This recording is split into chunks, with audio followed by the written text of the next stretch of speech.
All right, we'll have to get started, and Amanda Welsh will hopefully join us. She's right there, coming up. All right, so welcome back. So this is our first formal panel of the conference. I will go at this. Oh, I'm not in that big of a hurry. I mean, this is actually one of them. I've been doing this NCRN for about 6 years now, and I always stressed like how do we corral everyone back in, you know. But I did not mean to cause a panic with my bell. Just to be clear. So we have a really accomplished all-star panel here. So we have, in no particular order, well, actually, I'll go in order from the stage here. We'll start on my left. Corey Muspech from Florida State University. He's a sociologist who has conducted extensive research on labor markets and educational credentials, written a number of papers that I know many of us in this room have read and cited. He has a new book called Major Trade-Offs, University of Chicago Press, right? Which is no small feat in the academic world. As a sociologist, I tip my hat to you on getting through the peer-reviewed publishing. That's a really big deal. I think that speaks to the real interest in the work that we do in this community. So it's a good time to be a credentialing scholar, right?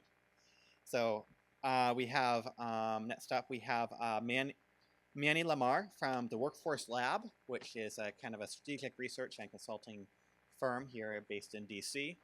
He worked previously for the US Department of Labor, where he had a really wide-ranging policy portfolio from apprenticeship to AI, right? So we're really grateful to have your perspective here. By the way, Manny, you did join the panel at the last minute. Programming note, Angela Jackson was unable to attend due to a personal conflict, but we are going to try to get Angela on a webinar in the very near future. She sends her best. Next, we have John Colburn from Apprenticeship for America. He's the executive director of Apprenticeship for America. That's a national organization committed to expanding participation in apprenticeship programs, including especially, I think, some of those apprenticeship programs that we think of as in non-traditional sectors, right? Sectors outside those skilled trades that have historically been kind of the domain of registered apprenticeship. He was also a great sport and playing along when we misspelled his last name in the agenda. I've been called worse. Thank you.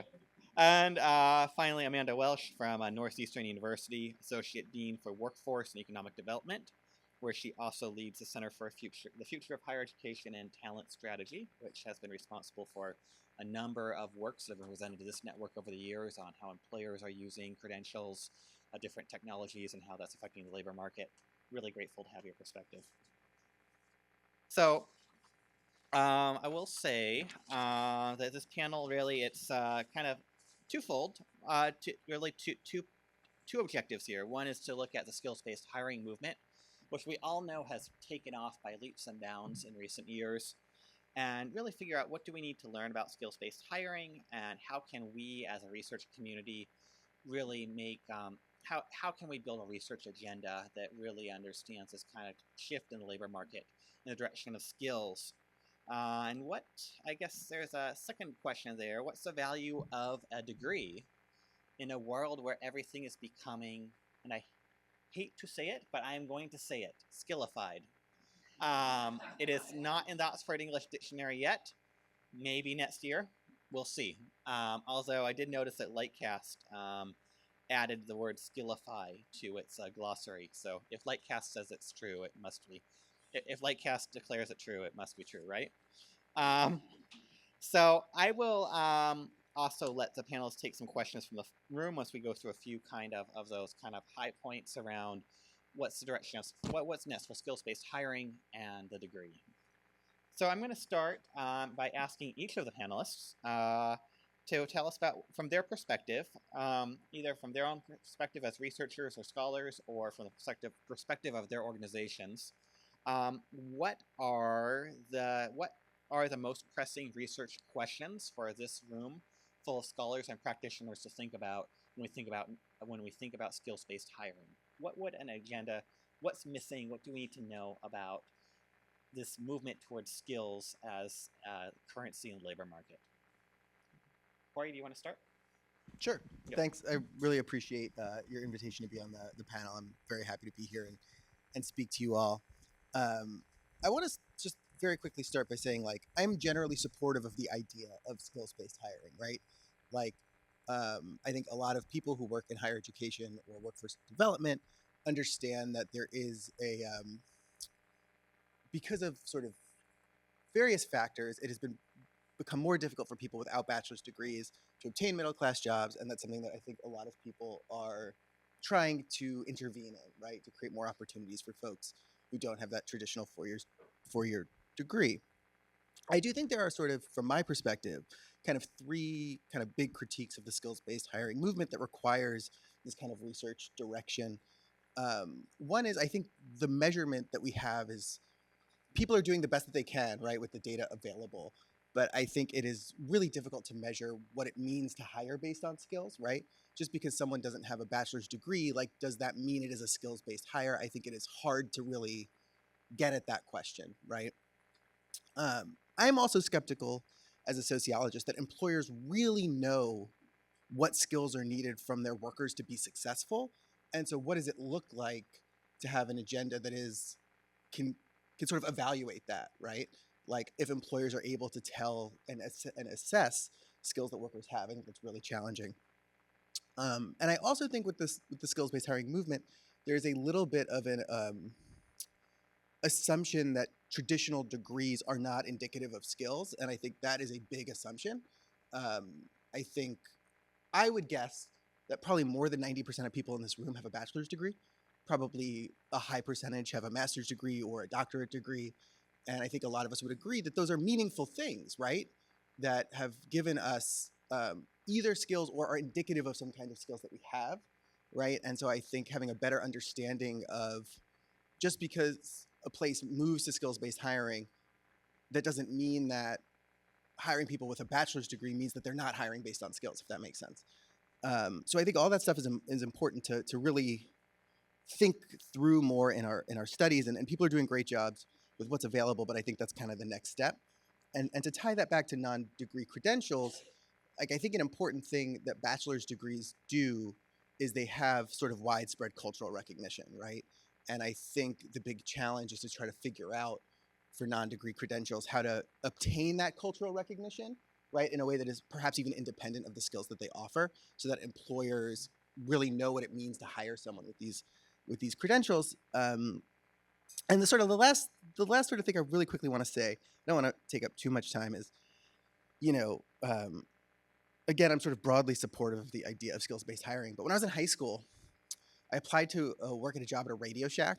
They still existed, but they were on their way out. I'm not that old.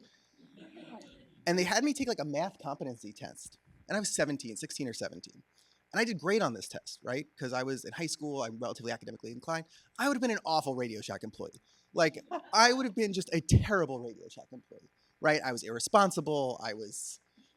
Didn't have that strong of a work ethic, right? I was 16, And so I think, even though that's not really indicative of what skills-based hiring is like in practice, I think it gets at a lot of these issues of, can we even know how to assess someone's skills based on an outcome of, will they be a good employee?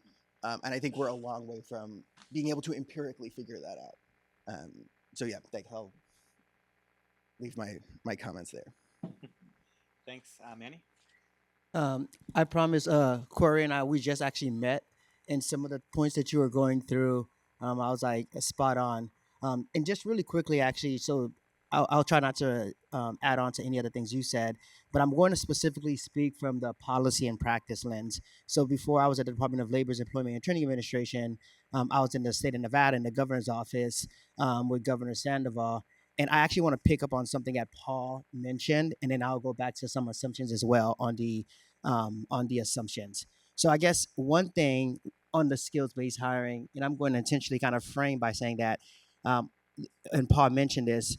So I worked in the Biden Harris administration. Before that, I was actually in the governor's office with a Republican governor, with a statewide mandate around non-degree credentials, overseeing the Office of Workforce, founding the Office of Workforce Innovation. And I think that Paul's point around the concern around the partisanship and the cuts will have a tremendous impact for two reasons. One is because to that point, kind of like what CTE was back in the 80s, where it created like these lanes. And then you had, especially now in an era when we're kind of, everybody's have to be cautious around their framing their words. It could be seen as this is for these group of people, even if it's not back like CTE where it's black and white. It could be this is for quote unquote blue collar working class people, and this is for another group of people. And then the second thing is around operationalizing and the impact of cuts. That you could say a lot of great things, in strategy, but really, at least what I've seen going from policy to practice, how do you operationalize things matter, and you actually need people with expertise to do that. Now, shifting really quickly, and then I'll end with like three assumptions that we're making when we're talking about skills-based hiring.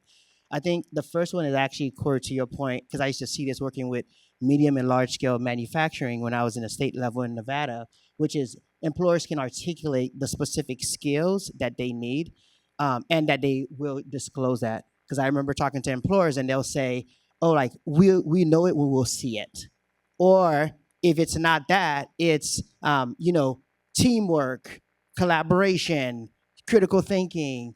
So that's the first assumption, is that they can articulate it and they'll disclose it.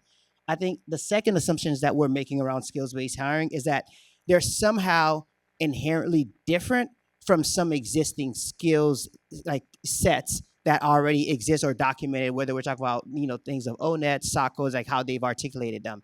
And I'm not trying to intentionally be provocative, but I actually want us to push when we talk about AI, because it's a real thing, but also in some circles almost like a buzzword is there's these new skills.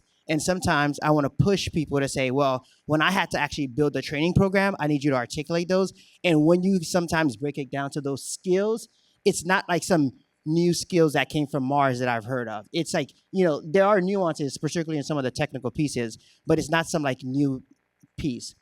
And then the third thing, and I'll end with this, is that another assumption that we're making, and I would actually go to your second question around what researchers I think about should think about, is that tools, incentives, and mindsets are aligned.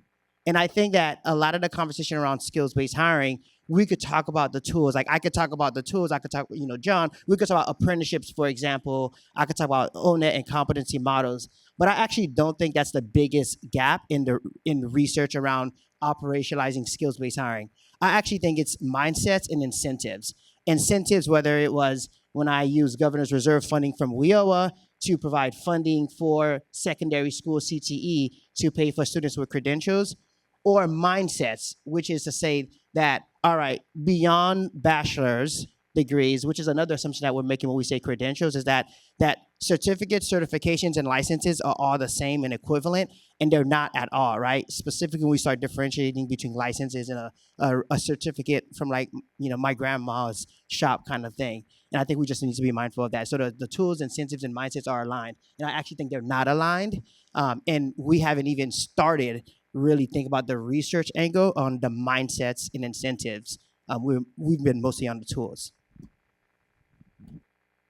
That I have to say, Manny, you are speaking my language when you talk about how we tend to conflate different types of credentials. I think we'll get into this a little bit actually on the next panel, because I don't want to steal Michelle and those panelists. I don't want to steal anybody's thunder, but when you talk about how we measure in these large federal surveys, you have a certification, it's coded as a 1 or a 0, right? Exactly. I'm gonna create a certification tonight, and that would count. Right, and that's, when you think about our role here at the NCRN, hopefully we can move the community a little bit away from that, but it is still very much something we see in our data. So I want to just compliment you for pointing that out. Go ahead, John. Yeah, sure. Hi, everyone. John Colborn. I'm with Apprenticeships for America. And I'm going to speak to a relatively narrow sliver of the skills-based hiring spectrum or approach, which is around apprenticeship. So just a little bit about my organization. We're founded in the last couple of years. We have an ambition that apprenticeship should be on par with the college degree as one of many pathways to careers and economic opportunity and success for people. I like to tell the story in England these days when you are filling out the equivalent of their Common App.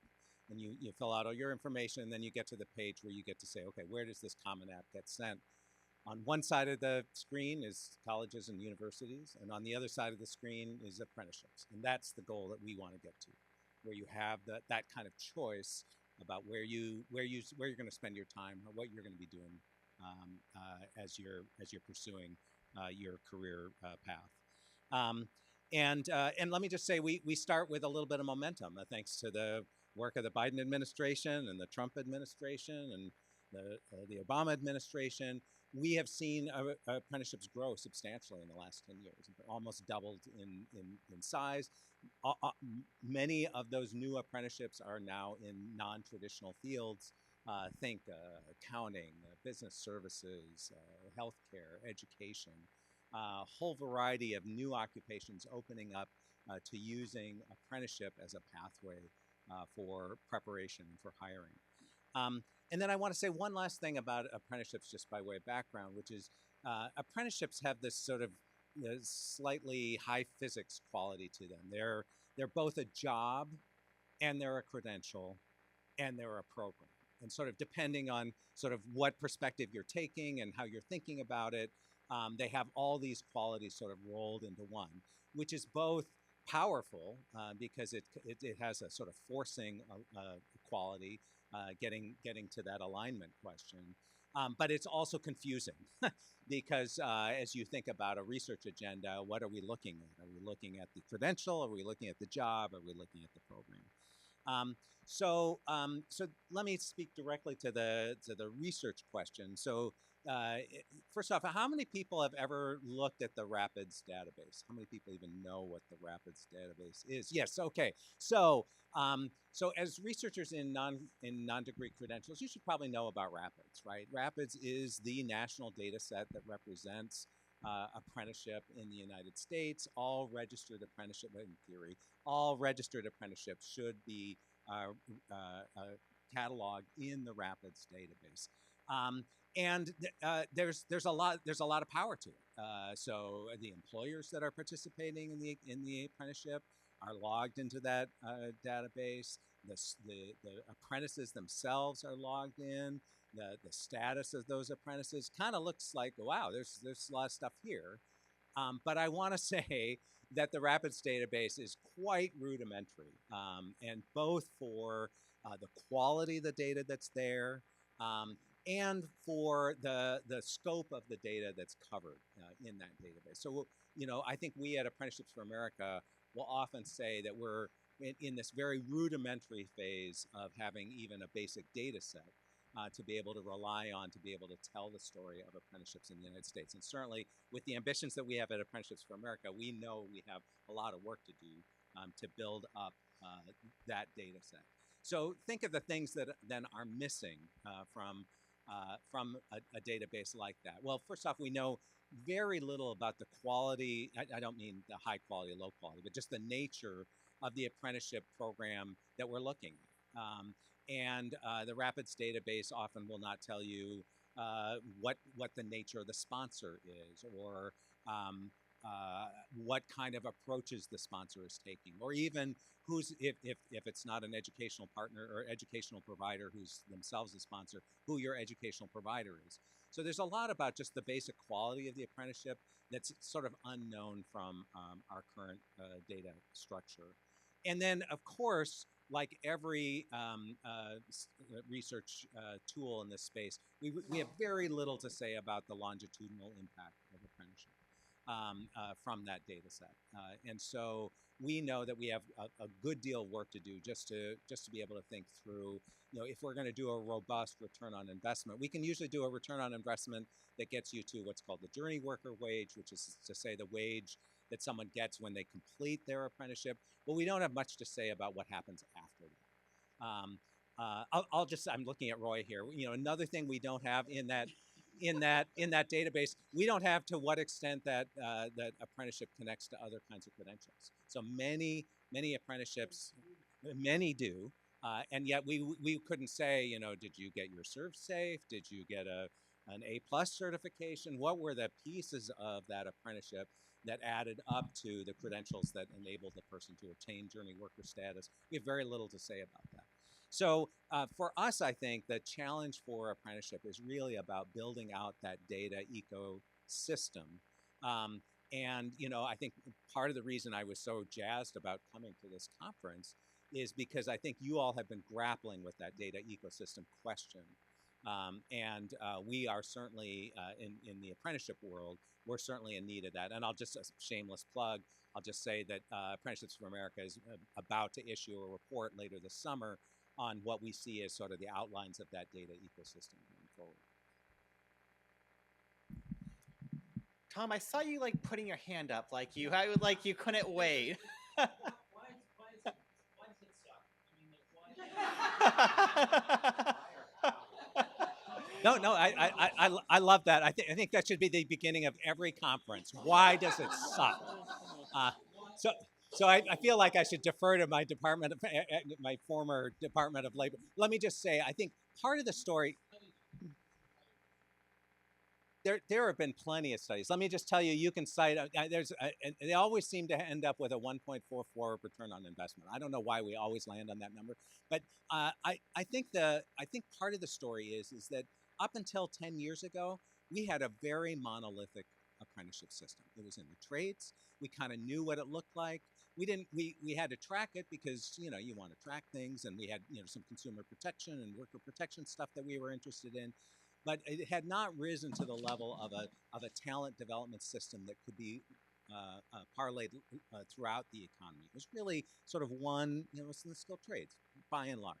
And so I think as we have now held up apprenticeship as something maybe larger than something that's and I don't mean to denigrate the skilled trades at all, but something larger than just working in one industry. Now the pressure is on to sort of create more. Manny, what would you add? The one quick thing I'll add from like a policy perspective, because I experienced this when I was at the state. I used to oversee our state longitudinal data system, and this is also relevant for the Department of Labor, is if you want better data systems, you have to invest in them.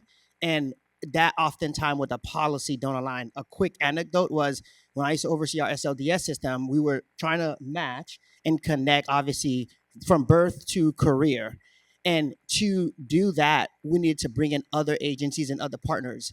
That was millions of dollars. When I went, and probably some of those hearings are still online with the legislatures are screaming at me, is why would I invest? Why would I put in $2, $3, $4, $5, $10 million to actually improve a data system or a research component when that investment could go into, let's say, program? Or how do you speak to that? And so I do think like a nuance, again, I'm going to intentionally put on a policy and practice hat on here, which is investments, essentially. And that matters, but how you get, legislatures to provide funding for that, because it is expensive. As you all know, for, research and data is expensive. It's not on the cheap. And so you have to invest in those, and it's sometimes hard to do it. Amanda, you've been waiting patiently. Wow. and with deep gratitude that I'm going last, can I just say? I wanted to join Corey in thanking you for the opportunity to share. I'm really honored to chat with this very august group. At Northeastern, we tend to have a somewhat pragmatic orientation. That's just sort of in the university's DNA. And so the work that I do with my colleagues is more focused on market acceptance. How are people actually using this stuff, and where are the friction points that we want to pay attention to? And I think I've got 3 contributions that I'd like to try to add to the conversation. The first is that for many companies, using skills to hire employees is incredibly challenging, just unbelievably challenging. Part of it is a lack of understanding of exactly what they're looking for. I could not agree more with that observation. And, I think that comes from a variety of reasons, some good, some bad. But once, even if they do have the ability to articulate what they're looking for reasonably and credibly, the tools at their disposal to understand who might fit a need that they have are really super challenging to use. If you think about, and I think this has really profound implications for anyone who is thinking about training. If you think about the journey of getting a job for an individual, what happens most of the time is they go to a website, they fill out their contact information, and then they upload a resume, right? That resume is unstructured data. The first thing that has to happen is that unstructured data needs to be translated into structured data that can then be ingested by these tools that the employers are using to hire people. Well, that act of translation is in some ways very good and in some ways really compromised. Non-credit credentials, and I like to use the term non-credit credentials, and I think that's probably something that everyone wants to argue about, but I'm going to do that, so bear with me, please. But non-credit credentials pretty much get dropped on the floor in that act of translation. So problem number one is anyone who has earned a credential may, but most likely will not have that information propagate through to anything that a recruiter, a screener, an HR manager is going to be using to determine who they talk to and who they don't. And by the way, remember, just as an observation, with the advent of job boards and technology, we have tremendous sharing of information with individuals about opportunities that exist. Consequently, there has been orders of magnitude increase in the number of applications for jobs. But here's the problem. If it used to be that you posted a job and you got 30 responses, now you post a job and you get 3,000 responses. Guess how many people when you had 30 responses, you interviewed 5 people. When you get 3,000, you know how many people you're interviewing? 5, right. So that act of how you screen people out is really kind of important, and we really need to pay attention to that. So if the non-credit credentials are getting dropped, that's a problem. The second problem is if you think about what's on a resume, it's your contact information, your work history, and then way down at the bottom, the name of your degree, if you have one, the issuing institution, and the date. Now, think then about that translation from unstructured to structured data. One of the things, obviously certain factual information is pulled out, right? But the other thing that is pulled out is what skills are manifest in the information included in the resume. So if you think about a job, when you talk about your employment history, you put the title, you put the date, you probably put like 2 or 3 sentences describing what you did in that job. You don't have that information for your degree.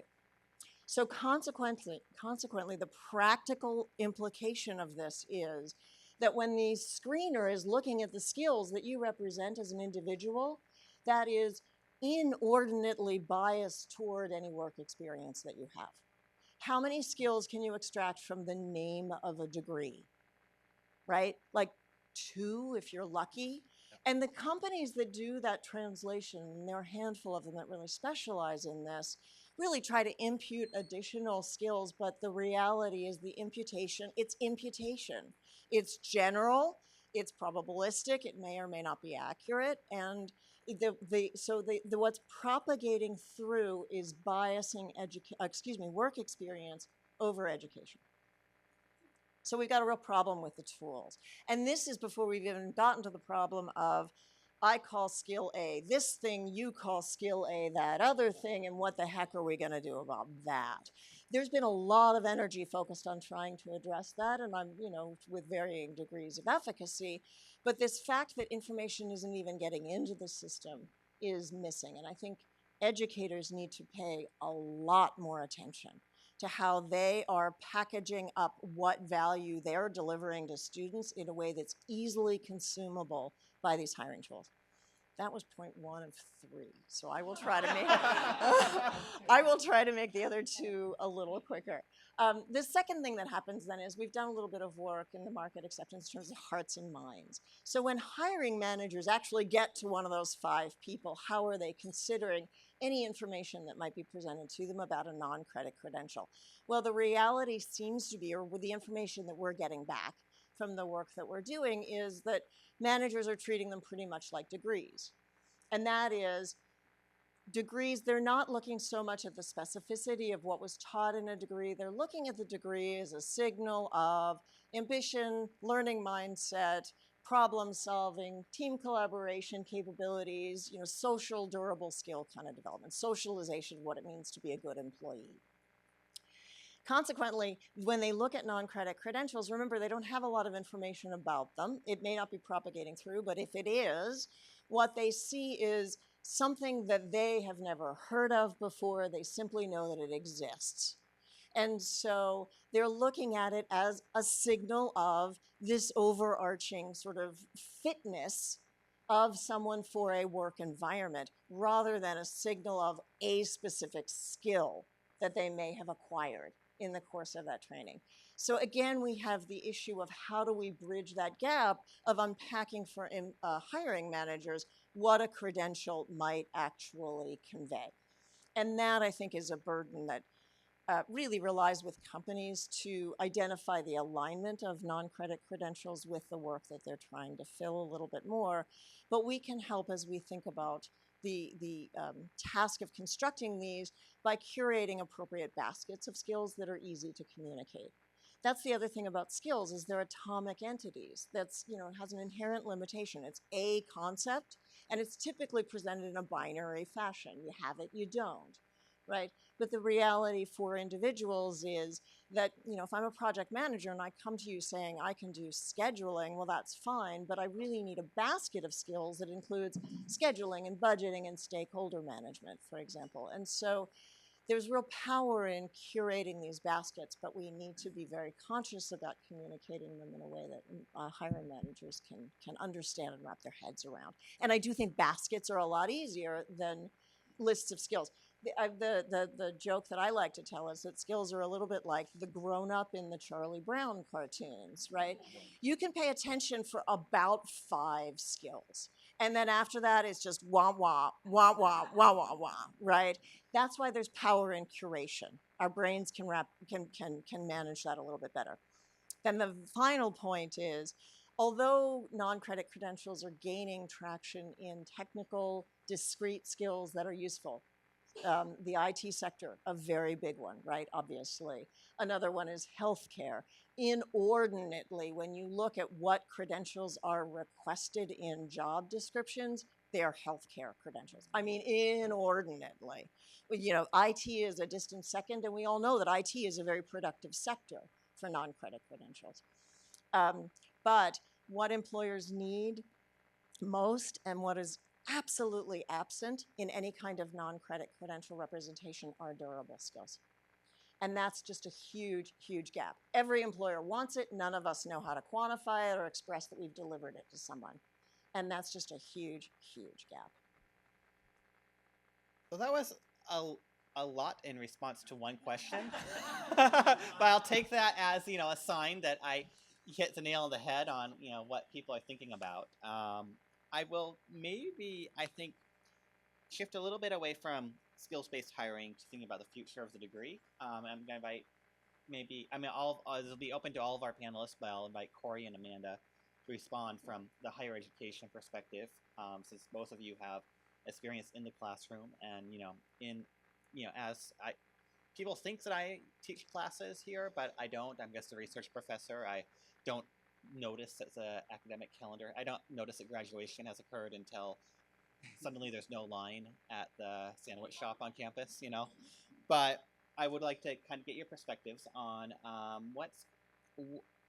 I guess what I'm trying to ask is, from the faculty perspective, how do you think that professors, the faculty members across the country are thinking about skillification as a curriculum? Do you think the faculty are in general supportive of this new emphasis on skills? Do you think faculty could be standing in the way? And what do you think are, I guess, what are the prospects, do you think, for changing kind of the profession of being the profession of higher education faculty in terms of orienting instruction on campuses towards that emphasis on skills that employers seem to be demanding? I'm happy to answer that question. And, in a lot of ways, my book directly speaks to this, which is, I think, for reasons that make a lot of sense, right? College has become more expensive. The threat of underemployment for college graduates is higher than it used to be, partly as a function of more people going to college. There is a huge sort of concern among parents, educators, policymakers that like students are learning employable skills and these can be quantified in some way and sort of signaled to employers. Part of the problem is I think that this is then thought of as distinct from what higher education has traditionally done and been good at, right?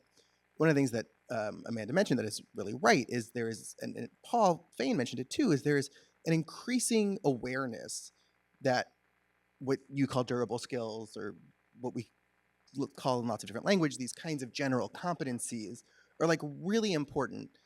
And we see lots of people, college professors including, bemoaning that young people don't have them, right?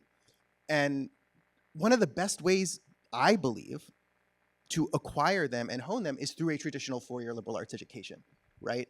And I'm not saying that there are not alternative routes to obtaining them, but I think part of what faculty feel is like we're already doing these things and we're already preparing students really well. We're just not using the language that like employers and policymakers want us to use. And so maybe we could do a better job of that. Certainly there's been a lot of talk in, I'm in a sociology department about like, do people even know what sociology is? Like we could talk about social analysis and data analysis and like, all different kinds of words that maybe are more translatable to folks and like maybe we should be doing that. But I am really of the belief, and I think, one of the things the data in my book really points to is that as careers become more fractured, in some ways that is evidence for a more general rather than a more specific education, right? If people are going to change jobs many times, if people are going to change fields many times, again, in Paul Fain's remarks, a lot of people try to go into healthcare that weren't previously in healthcare, right? And if every time someone makes one of those moves, it's like, well, now they need a new specific credential, that could actually be really limiting, right? Whereas if we think, well, if we prepare people for the labor market, and then the onus is somewhat on employers, and I know this is not what employers generally do, but the onus is on employers to then provide kind of training on the job, then if you give people general skills, then they are going to be successful in those spaces. So I think faculty believe that a traditional four-year liberal arts education actually prepares people really well for the labor market. I think evidence bears that out too. I just don't think we speak the language that people are looking for, right, when they talk about like skills and employability. And I think that is perhaps a place that could be sort of better smoothed out. Because, on average, people with a college degree fare much better in the labor market than people without one, right? We like know that this is true of aggregate data. And also in the United States, as opposed to a country like Denmark or Germany, right? Such a larger percentage of our high school graduates go on to a four-year college. And so in the United States, it really is a bigger signal of people's general employability than it might be in other countries. And so absent that changing, right, I think college degrees will continue to be really essential for folks who are interested in upward mobility, occupational mobility, and we see this, right? 10, 15 years ago, nurses didn't need a bachelor's degree. Now you need a bachelor's of science in nursing to be a nurse, right? So I think even as these other credentials kind of proliferate, I think the need for a college degree for that kind of occupational mobility is unlikely to go away in this country, but I know reasonable people can disagree about that. So I'll jump in to say that I don't think faculty are averse to thinking that they teach skills to people even a little bit, right? I think that what faculty are averse to, and I'm one of them, is an administrator coming to me saying, give me a list of the skills that you teach in your class. Like I would rather pluck out my eyeballs, So I think the trick here is, how do you take what faculty are naturally doing and package it for this new world and these new systems in a way that preserves everyone's eyeballs? And so we did an experiment in my college. We have, in fact, skillified all of our curriculum. And we did it by taking the syllabi that faculty had already written, like had already bought into the fact that they needed to do this. So we didn't ask faculty to do anything different. We just took their artifact and ran it through. We used Lightcast for our particular work. And before doing this, we did do an analysis and investigation to determine if this was a reasonable piece of activity to undertake, and came and had very positive results. So we took the syllabi, we extracted skills from it using the same techniques and methods, by the way, that resumes are having skills extracted from them. So the parity is sort of really interesting and useful.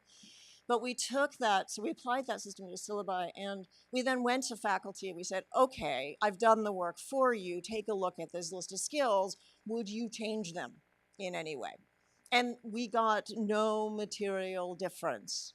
Now, again, they might have just been more interested in going for coffee, but I'd like to believe that they actually read through the list with integrity, right? So first of all, the skills accurately represented in the faculty's mind what they were doing in the classroom. Then the next question was, okay, and is that list of skills then, how does that match to skills that we might be pulling, say, from job descriptions? And is there something interesting there going on? And what we determined was that job descriptions are an incredibly poor source of skill information for I think 3 reasons. One is they're short. The second is they're high level by definition. And the third is they're not designed to accurately describe a job. They're designed to signal the thing that's hard for the employer to find, right? So they're kind of a little bit limited. That said, we did find that there was a very useful way that we could map the skills that we got from syllabi to skills that we found from job descriptions to understand where we were kind of hitting the mark and where we might be missing the mark a little bit. And we did this without having to engage faculty. We didn't ask faculty to do anything that they weren't already doing. Super productive, and we now are figuring out lots of really interesting ways to use that information. So I think that's one sort of observation about the faculty role. The second thing that I will say is, in our experiment, we did definitely uncover a gap, and that was when we did the experiment of talking to faculty about where there might be instruction that was not represented then in the output from the skillification process. It was the durable skills. And so we are now layering on top of that skill extraction using the existing systems, an AI interviewing mechanism that we're in an experimental phase with this, but we're working with students to go through a short interview process with a chatbot. And we're not that smart. We're just doing what the market's already figured out. A lot of employers are now paying a growing number of companies who are creating chatbots to do initial screening interviews for their employers. So we're just in the spirit of, look, if we're trying to get people connected to employers, we need to understand the tools that our employers are using and mirror them. And that's what we're trying to do on the durable skills front. I'd be curious for John to jump in and maybe speak a little bit about on the apprenticeship side. We're hearing about all these new technologies for mapping skills, for helping people figure out what skills they have and how they can use them and how they fit into a career pathway. What sort of applications do you see with apprenticeships and apprentice employers, and how do you see apprenticeship changing in response to sort of, we talked about it's definitely not going to be coming from Rapids, but but all these other new opportunities to look at data, to process data, unstructured data, and think about skills. Yeah, great question. I mean, so one advantage apprenticeships have is that they actually occur in the workplace, and so there's actually a job involved. You have a supervisor. You have all the sort of dynamics of a workplace to sort of assess how somebody is performing, how they're doing. So you've sort of removed the abstraction that I think often challenges the academy in terms of trying to connect what you're learning in a classroom and then what you're going to apply in the workplace. You have that sort of all combined together. So I think that is a strength of the apprenticeship. So let me then say where I think we fall down. So if you know apprenticeship, one of the key defining features of an apprenticeship is to have a mentor. Somebody who's in the workplace, who's helping with the on-the-job learning component. And we're just not that great at how we do mentoring. I think the truth is that some of that is reflected in the poor completion rates that we see in apprenticeship, so I think this is an area where we're just going to have to get smarter and better and figure out how we're actually using technologies, particularly AI technologies, to help folks through that process. The second thing that I'll say around sort of where apprenticeships are evolving is moving from, and this you'll laugh because this is where the academy is, moving from seat time to competency-based assessment.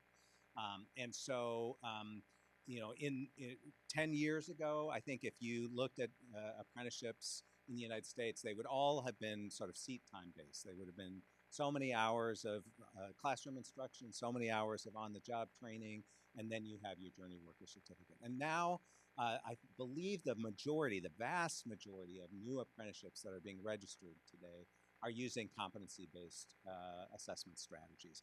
Now, do we have great technologies for measuring those, assessing those competencies? Not so great. We could be better at it.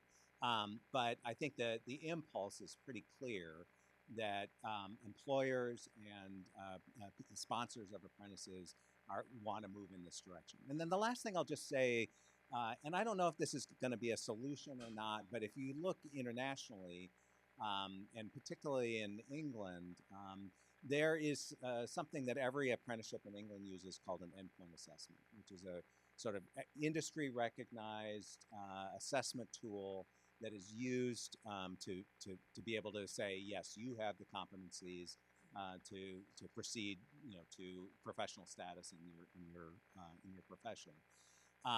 And I know that in the proposed rules that the Biden administration was suggesting, there may be a move to endpoint assessments. Even conversations I've had with Trump Department of Labor folks, a sort of curiosity about these endpoint assessments. I think in the spirit of transparency and accountability, there's some interest in trying to figure out, could we do this? Could we apply or use this kind of tool in the United States? We're just not there yet. Yes, Manny, please jump in. Can I add one thing I think that connects the questions on the higher ed side with what John is saying is I actually think, I mean, this will be a barrier to connect the dots. But two things. One is like articulation. When we're talking about apprenticeships, and then we're like even the previous conversation earlier is that on the credit side. So I think one of my fears, or maybe it's an opportunity that I think in the future we need to think about is how do we actually merge and link those conversations that happen together? Because I actually think, and I think John, you probably agree with this, right? In higher ed too, is that if we don't actually link apprenticeships to to where they can earn credit, and then it leads to a credential that is seen as separating the fact from we're talking about the different types of credentials, that the signaling piece and how you operationalize it will still be challenging. Or what we do is we stratify so that people that have X degree or X whatever is seen different or less than from somebody else that completed an apprenticeship but didn't get any kind of credit as part of it. So I think that's one thing. And then the only other thing I'll mention is that, and I'm wondering if you two agree on this, which is that I actually think one disconnect, and this is where apprenticeship opportunities, at least that I've seen, whether it's state or federal level, is that the work experience actually is where you get some of those skills that employers, find valuable. And this is why on apprenticeship side, that's where it's valuable. But then on the higher ed side, it's more on the hard skills. Because I used to have employers tell me all the time, we hire for hard skills, we fire for soft skills. And so when I worked with whether it's secondary or post-secondary students, even if they were the top student, they had all the kind of skills, if they never had that professional experience of showing up to work on time or like knowing some of those things that, again, we're going back and forth on, they would still be limited, and the employer might still find, like they would hire them just from those skills that they did learn in higher ed, but without that kind of work experience, they will still have challenges either progressing or, moving forward. And I do think, if I could just very quickly to respond to what you said, I do actually think the apprenticeship model, I don't know how a new apprenticeship system like emerges. I don't know how apprenticeships enter sectors or jobs or occupations. I have no knowledge of that. But I suspect that the apprenticeship system can actually go a long way towards solving this recognition problem, right? Of like, how do we get to a place where a credential is recognized as being indicative of entry into a field. Well, if it's linked to an apprenticeship process, that is a really great way for employers or sort of economy-wide systems to be like, well, if you've apprenticed in X and attained credential Y, then we actually know that this is a sort of valuable, recognized thing, and that can happen in partnership with higher education or not, right? So that's just the thought that I had while you guys were speaking. Absolutely, 100%. And in fact, one of what I wanted to kind of jump in and share as well. So we did, again, in the spirit of like, how do you use skills productively in this whole conversation? We did a test with IBM. They had a cybersecurity training program with their certificate. And, we're the experiential university, right? So we love apprenticeships, right? So we partnered with the certificate to layer in an experiential opportunity. It was more project work. It wasn't really a full bore apprenticeship, but it was a project work. And the study that we did was we had the students at the completion of their cybersecurity training write a cover letter for a job that we made up 3 jobs, write a cover letter for, pick your job, right? They then went through the experiential learning opportunity, and then we said, okay, now try again, write the cover letter a second time. And what we saw was a really interesting journey. In the first cover letter, the students were the skills were all, I'm enthusiastic. They were very inwardly looking. It was all about me and who I am as an individual. The skills on the second cover letter were much more grounded in the context of the employer's need. And that was the single biggest contribution. There was some refinement in the skills that were presented. They went from generalized skills to more specific skills. But it was that contextual awareness that they were now able to articulate that was this sort of stunning change from pre to post. And the partnership then, I think, did give the IBM credential considerable more saliency with employers who were then receiving that information.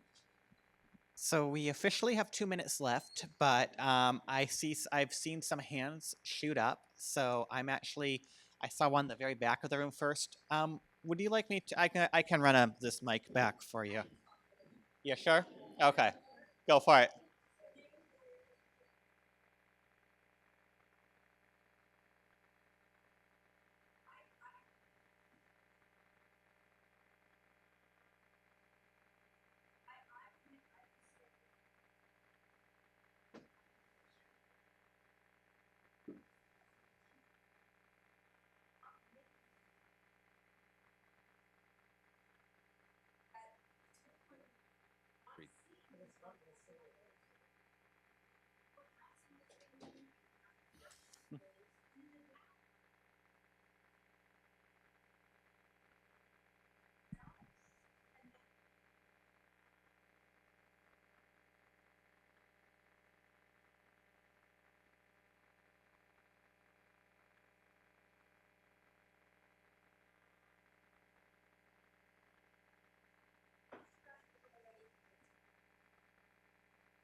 So I see a few hands. Jeff, you have your own panel, so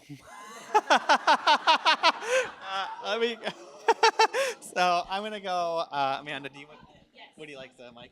Yeah. Quick question. I think part of the challenge of some of our work is that skills-based hiring or skills-based strategies is entirely undefined. So it's now become a term that means everything and nothing at the same time. So I wonder if you guys could talk about, like, how do we know if it's successful? Well, Manny obviously wants to say something here. How do we know if it's successful if we really don't know if we're all defining it the same way? I'll just jump in and say, I think, so one thing that of course we like about apprenticeship is that it actually is something. It actually does have defined processes and procedures and rules and regulations, blah, blah, blah. and so, and importantly, I think for employers, it's a process that you can follow. Where I think one of the knocks on skills-based hiring is that because there's no established process, it's very hard for employers to figure out how to actually adopt this. You can remove the requirement, but then how that actually changes your hiring practices is sort of the second question. So I take your critique. I think it's fair. I will say, I mean, I think the folks at Opportunity at Work are doing really interesting work, particularly in public sector jobs, to really look at a more rigorous application of skills-based hiring. And I think that this may be a place, or we'll see with this administration, but that may be a place where there are opportunities to sort of build more of a body of practice and be able to then use that more broadly in the economy. And I'll add in terms of successful, and maybe this is my bias, but I'm curious. I think that's a great question, Amanda. And I guess my bias would say we would know it's successful if employers now are hiring individuals beyond, like outside of having a bachelor's or even associate's degree, because I think the part of the piece that came up with skills-based hiring about 10 or 12 years ago, at least when I saw it, was we had a tight labor market and everyone was saying, we had a tight labor, so you had to go move beyond just the sheer amount. We only have 37% or so of Americans have bachelor's or degrees. And then it was around, how do we get new people into the labor market that have some college but no degrees, or that might have some experience in one sector and needs to transfer over? And how do we make it, more equitable? How do we move more individuals from different communities? And I think that was at least of a solution that skills-based hiring was trying to solve. And so for it to be successful, beyond just the degree aspect, either we get more people with certain degrees, or we open up the hiring and for individuals to actually be able to matriculate through their employment without having that. And I think that's at least part of a success. Like, how do we get individuals across the board, which is most Americans, by the way, that don't have a bachelor's degree? Like, how do we get them into good paying jobs, quite frankly? So I know how much this group values its break time. So I think so. I'll invite any other questions. You can all just reach out to the panelists directly. Yes, we are a group that likes to network. That is right. So, but thank you so much to all of our panelists.